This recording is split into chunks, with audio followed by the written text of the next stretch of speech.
ஏன் இதயத்தை எடுத்து வைங்க டாக்டர். அவன் ஏன் காதலி டாக்டர்? அவளுக்கு நான் கொடுக்காம வேற யார் கொடுக்கணும்? உயிர் போனா வராது. ஆமா சார், அவ உயிர் போனா திரும்பி வராது. இந்த உலகத்துல என்ன விட கொடுத்து வச்சவங்க யாருமே இருக்க மாட்டாங்க. என் இதயம் உனக்குள்ள துடிக்கிற வரைக்கும் நீ உயிரோட இருப்ப.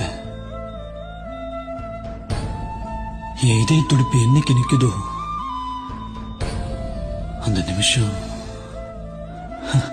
மரணம் கூட நம்ம 2 பேருக்கு ஒரே நேரம் தான். நீயும் அழக்கூடாது. இதை விட நமக்கு என்ன வேணும்? உன் கண்ணில இருந்து ஒரு துளி கண்ணீர் வந்தா கூட உயிர் நான் செத்து போயிட்டுதான் அர்த்தம். நீ கண்ணை திறந்து பார்க்கும்போது நான் எதிர இருக்க மாட்டேன்.